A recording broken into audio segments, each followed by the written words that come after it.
Reading from the Gospel according to Luke. Soon afterwards, Jesus went to a town called Nain, and his disciples and a large crowd went with him. He approached the gate of the town, and a man who had died was being carried out. He was his mother's only son. She was a widow, and with her was a large crowd from the town. When the Lord saw her, he had compassion for her and said to her, "Do not weep." Then he came forward and he touched the bier, and the bearers stood still. And he said, "Young man, I say to you, rise." And the dead man sat up and began to speak, and Jesus gave him to his mother. Fear seized all of them, and they glorified God, saying, "A great prophet has risen among us. God has looked favorably upon his people." This word about him spread throughout Judea and all the surrounding country. The word of the Lord.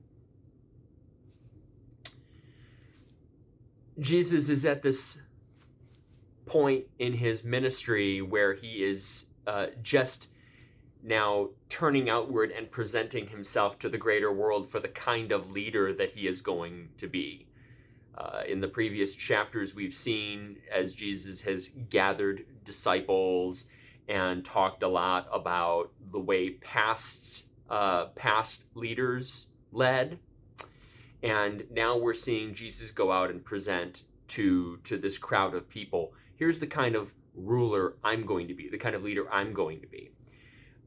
Remember in the Gospel of Luke, it's very much about this presentation of Jesus as being the real kind of king the people need, being juxtaposed against the kind of king and ruler they're used to having.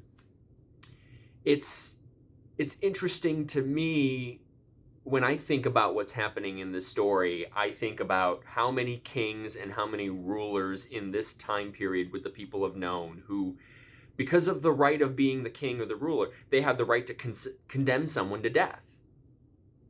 They had the right to say to this person, "You have transgressed against my law, and therefore I pronounce you dead."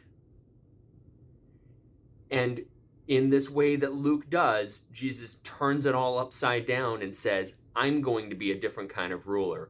I'm going to be the kind of ruler who looks at you and says, I have the ability to pronounce you alive."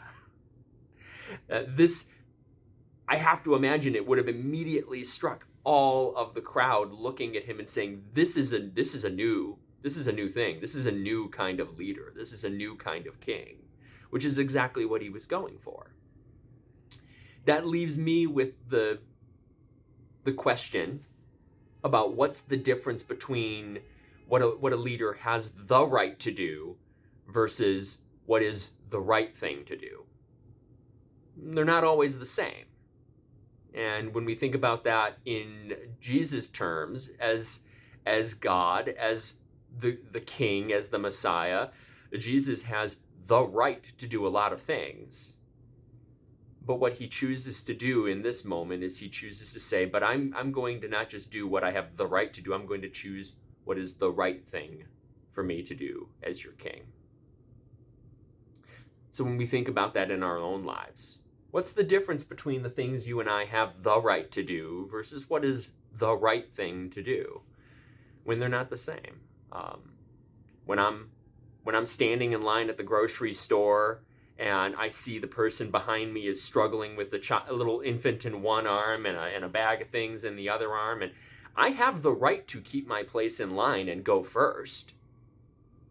But maybe I should consider if the right thing to do isn't to let her get through and go ahead.